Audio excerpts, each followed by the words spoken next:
Greetings, loyal subscribers and honoured guests. Teddy and I, who's here, you see, meow meow meow, are welcoming you to part 2 of our August pickups, where today I've got another 5 PlayStation Move games to show you. We got through the real bangers in the last part, but these ones are still fairly decent, I would say, and then there's a few more in part 3 which are going to be potentially questionable, but they were only £1 each, so if they turn out to be shites, then no harm done really. Without further ado, I'll show you the first game. This is called The Shoot, and I've played some of this. Let me switch over to the trailer and then I'll start talking about it properly.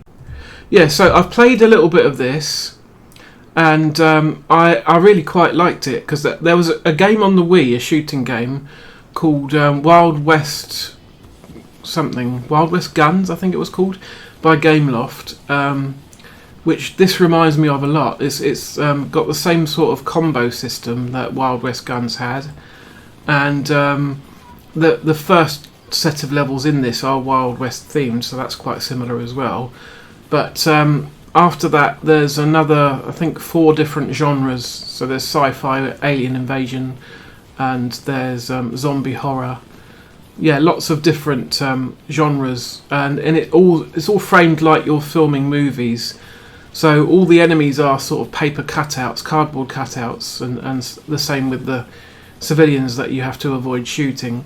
But it's a lot of fun, and it handles pretty well. My only complaint would be the power-ups. The first power-up that you get is enabled by spinning in a circle 360, and I tried to do that, and I did it a bit too fast, and I was a bit dizzy, but when I was facing to avoid that happening. But the other 2 power-ups are a lot easier to activate. I think one of them you just shoot off screen, and one you shake the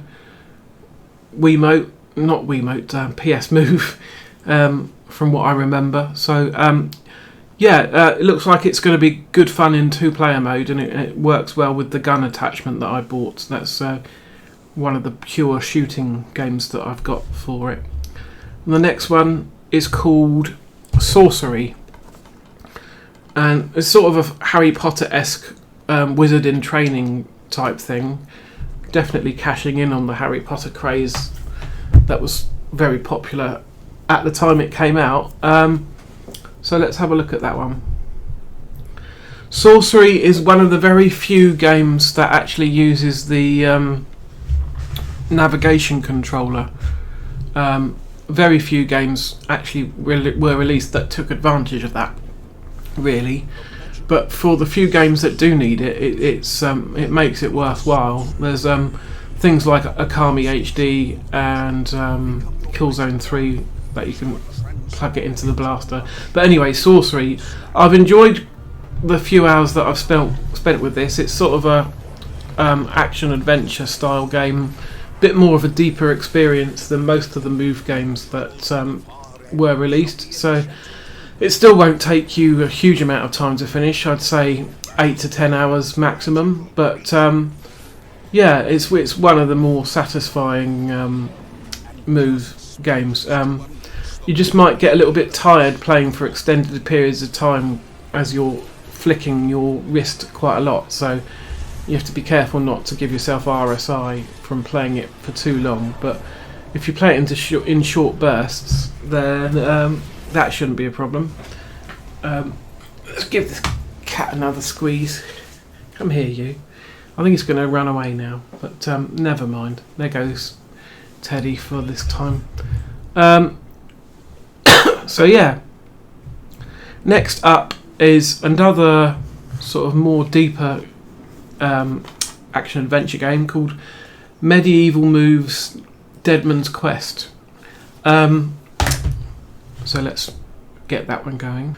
I have tried this one a little bit as well, and out of all these games here, it's the one I've liked the least, because I just couldn't get the controls to work very well. But I was trying to play it sat down on the sofa, so I think it might work quite a lot better standing up, because it just needs to be able to see you, and you need to be able to move your whole body, really, like she's doing quite violently there.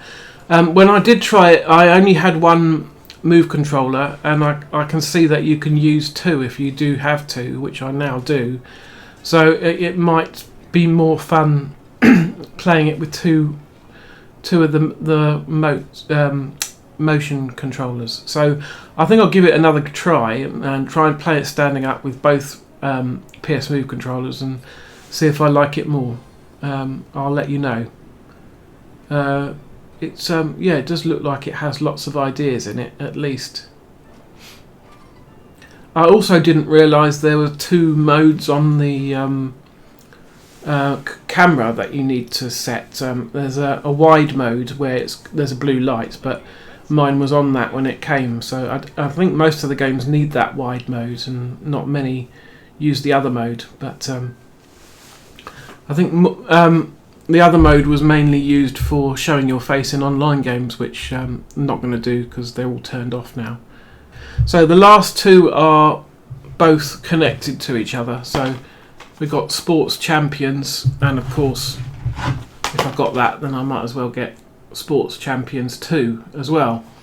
And I've had a little go on both of these, and they're pretty good. Let's have a look at the first one. So, as you probably will have guessed if you hadn't heard of these before, these are Sony's equivalent to Wii Sports, and they work well with the Move controller. In particular, archery, which is in both games, but it's sort of refined a little bit and enhanced in the second Sports Champions. I can't remember what else is in Sports Champions 1, because I've only really messed with the archery in the first one. It's got disc golf. Yeah, I've played a disc golf game before. I think that was in Sports Resort. Oh, bocce. I did play this, and this one works well. Table tennis, haven't tried that out yet.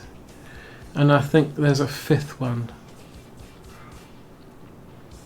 Is there? Yeah. Oh, gladiator duel. Okay.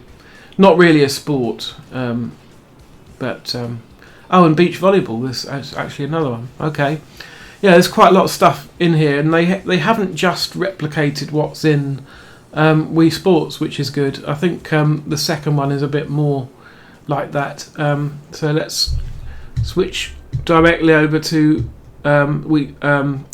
Sports Champions 2. So here's the trailer for the sequel. So we'll see what's in this one. I believe bowling is definitely in there, which is definitely a staple for any of the Wii Sports players. Yeah, so this is much more similar to Wii Sports, actually, this one. They've almost copied all the sports that were in that and added a few more. So, okay. So we've got tennis, yeah. Quite a lot of customization options. We've got boxing, yeah, that was in Wii Sports. We've got bowling, of course. We've got archery 2.0. We've got downhill skiing. What have I missed? Oh, and golf, of course. Yeah. So yeah, this one is almost one-to-one with Wii Sports, but with the addition of skiing and then a updated archery. So yeah, they're well done.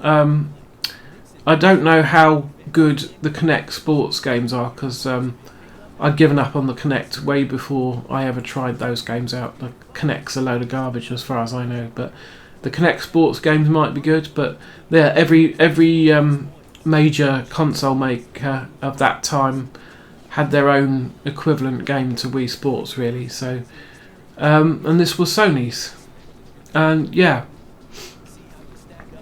they're decent. I haven't had a chance to play them with anyone else yet. I've just tried these games out on my own so far, but I think the the shoot in particular will be great fun with my brother, because we've played Wild West Guns a lot in 2-player, and we've played a lot of Link's crossbow training together. Even though that's only single player, we just alternate and see if we can beat each other's scores.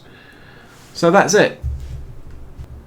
That's the end of this part then. So it's a fairly brief this month, but yeah, it's quite a lot of cheap games this time. So next time I've got the last few PS Move games, and I think I've got another PS3 game that isn't a Move game, and then I've got a random PlayStation 2 game in there as well. So I'll see you again next Sunday for the last lot, and then I've already built up a small pile for the September pickups.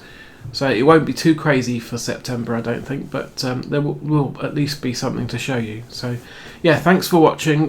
See you on the next part, and in the meantime, take care.